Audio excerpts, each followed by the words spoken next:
Venezuelan President Nicolás Maduro on Wednesday, August 27, 2025, publicly condemned what he called U.S. gunboat diplomacy during a government ceremony at the Miraflores Palace in Caracas, where he received the new ambassador of the Republic of Azerbaijan to Venezuela, Ruslan Duraz-Oglu.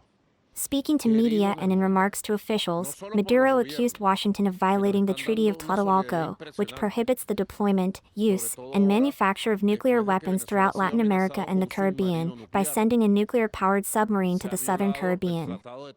He emphasized that Venezuela has been receiving striking global solidarity in response to this unprecedented threat, noting that no country in the region had ever faced a similar provocation.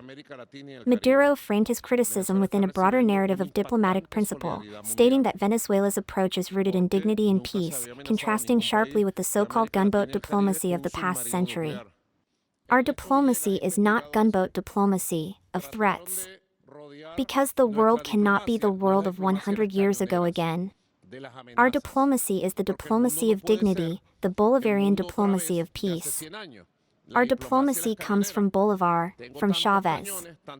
It is a high-level, refined, admired diplomacy, he said, highlighting his government's commitment to a respectful and principled international stance. The remarks come amid increased U.S. military presence in the region, as sources confirmed that the USS Lake Erie, a guided missile cruiser, and the USS Newport News, a nuclear-powered fast-attack submarine, were deployed as part of President Donald Trump's ongoing efforts to tackle threats from Latin American drug cartels and enhance southern border security.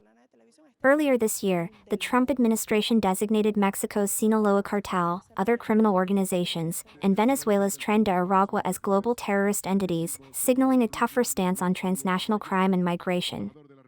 During the event, Maduro also shook hands with Ambassador Uzaev, signaling a continuation of Venezuela's diplomatic engagements, while underscoring the country's position against military intimidation in the region.